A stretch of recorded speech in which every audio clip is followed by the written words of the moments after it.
मैं doctor Mahadev Singh, assistant professor political science, Shri Sanwaliya ji government college Mandphiya Chittorgarh. आज हम पढ़ेंगे शक्ति पृथक्करण का सिद्धांत यानी सेपरेशन ऑफ पावर थ्योरी। सरकार के तीनों अंग व्यवस्थापिका, कार्यपालिका और न्यायपालिका की शक्तियों को एक दूसरे से पृथक और स्वतंत्र रखा जाना चाहिए, जिससे कि व्यक्ति के अधिकारों एवं स्वतंत्रता को सुरक्षित रखा जा सकते हैं। यानी कि ये जो सेपरेशन ऑफ पावर थ्योरी है, इसका ये मानना है कि जो सरकार के तीन अंग हैं व्यवस्थापिका, कार्यपालिका और न्यायपालिका, इनके मध्य अंतर संबंध होना चाहिए अथवा ये अलग अलग होने चाहिए, यानी इनका कार्य जुरिडिक्शन अलग अलग होना चाहिए।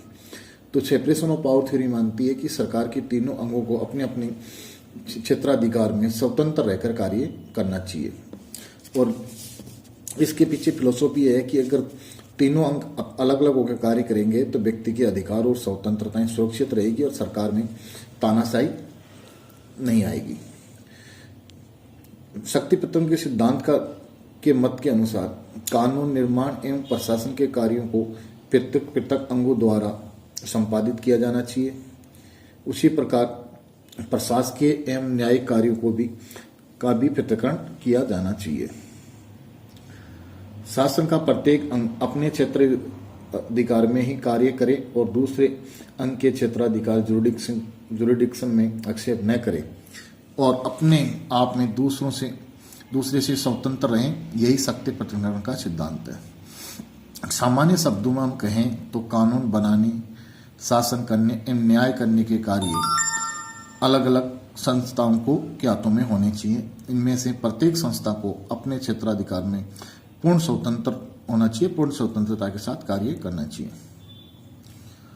व्यवस्थापिका कानून बनाने का, कार्यपालिका कानूनों को लागू करने का एवं न्यायपालिका न्याय करने का कार्य करे।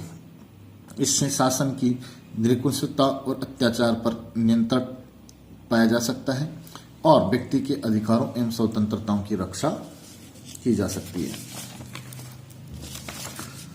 अब हम बात करते हैं कि सेपरेशन ऑफ पावर थ्योरी का डेवलपमेंट कैसे हुआ।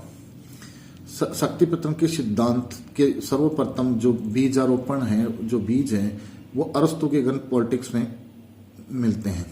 हालांकि अरस्तु ने व्यवस्थापिका, कार्यपालिका और न्यायपालिका तीनों के कार्य क्षेत्र का स्पष्ट विभाजन नहीं किया, फिर भी उन्होंने कहा कि इस प्रकार का विधि निर्माण और प्रशासन का कार्यों को अलग अलग रखा जाना चाहिए, एक हाथों नहीं होना चाहिए।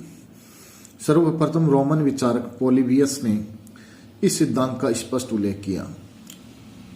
उसी प्रकार इंग्लैंड के जॉन लॉक का मत है कि विधायी और कार्यपालिका शक्तियां एक ही व्यक्ति या संस्था के हाथों में नहीं होनी चाहिए, क्योंकि इस प्रकार अगर शक्तियों का एकीकरण होने से शासन में निरंकुशता का जन्म मिलता है।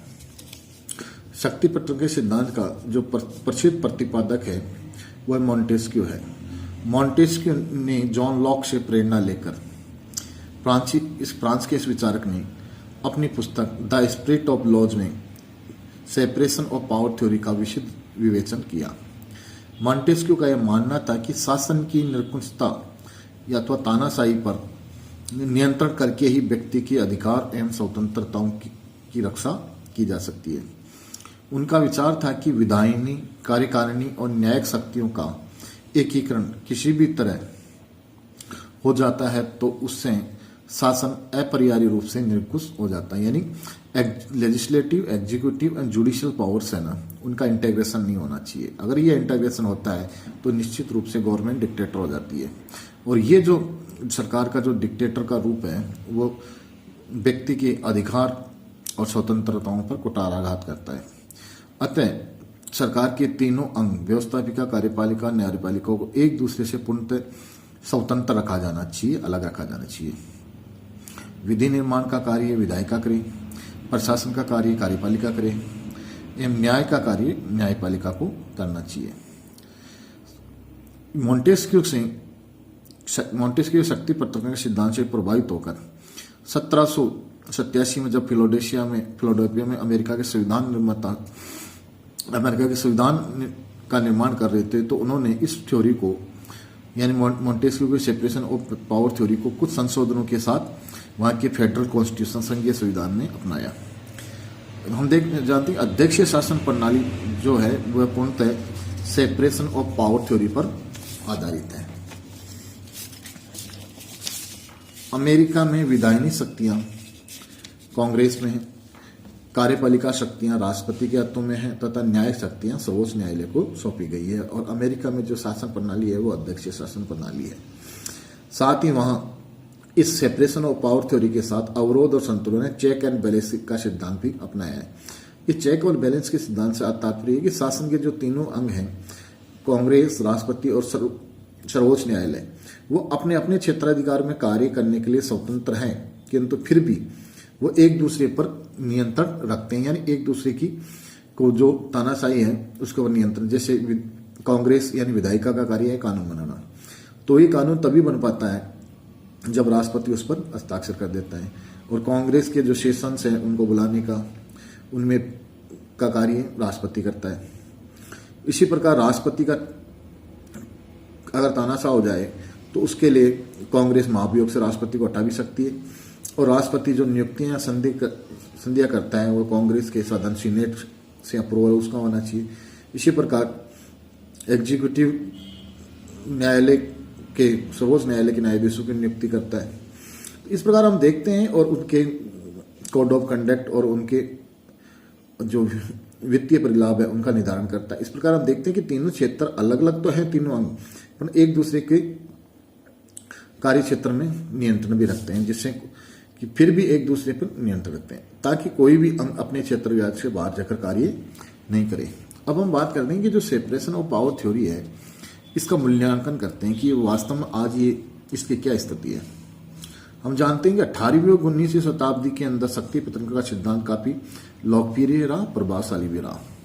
परंतु अगर वर्तमान शताब्दी की बात करें या वर्तमान में जो लोकतंत्र की परिपक्व लोकतंत्र की जो लहर चल रही है उसके अंदर बात करें तो ये जो शक्ति प्रतिक्रिया की परंपरागत धारणा है वो काफी धूमिल हो चुकी है। इसके पीछे देखें तो दो बड़े कारण नजर आते हैं। एक कि राजनीतिक जो दल हैं वो आज के काल के अंदर आशा से भी ज्यादा उन राजनीतिक दलों का विकास हुआ है और हर चीज का चाहे वो व्यवस्थापिका हो, कार्यपालिका हो या न्यायपालिका हो, उनमें कहीं न कहीं राजनीतिक अखाड़ेबाजी या राजनीतिकरण हो चुका है। इसी प्रकार जो सिविल सर्वेंट्स हैं वो इस सेपरेशन ऑफ पावर थ्योरी को काफी नुकसान पहुंचा रहे हैं कि कानून लागू करने में नहीं, अभी तो कानून बनाने में भी मंत्रिमंडल को काफी रूप सीमा तक सिविल सेवा के अधिकारी प्रभावित करते हैं। और जो प्रदत्त व्यवस्थापन या डेलीगेटेड लेजिस्लेशन की जो परंपरा चल पड़ी है और कलर लेजिस्लेशन की जो परंपराएं हैं वो सेपरेशन ऑफ पावर थ्योरी को धूमिल करते हैं। इन कारणों से हम जानते हैं कि शक्ति प्रकरण की अवधारणा आज जीर्ण शीर्ण हो गई है। आधुनिक शासन तंत्र में व्यवहारिक स्तर पर कार्यपालिका ने व्यवस्थापिका के अधिकार क्षेत्र में काफी सीमा तक अधिग्रहण कर लिया है और कानून निर्माण को कार्य को अपने हाथों में ले लिया है। इसी प्रकार न्यायपालिका भी आज जिस प्रकार जुडिशियल रिव्यू और जुडिशियल एक्टिविज्म न्यायिक पुनरावलोकन और न्यायिक सक्रियता के दौर से गुजर रही है, वह भी न्याय के साथ साथ कानूनों के बनाने के कार्य में सहभागिता कर रही है। तो इसके भी अब इन विश्लेषण के आधार पर हम देखते हैं जो सेपरेशन ऑफ पावर थ्योरी है वो आज रिडंडेंट होने के कगार पर है।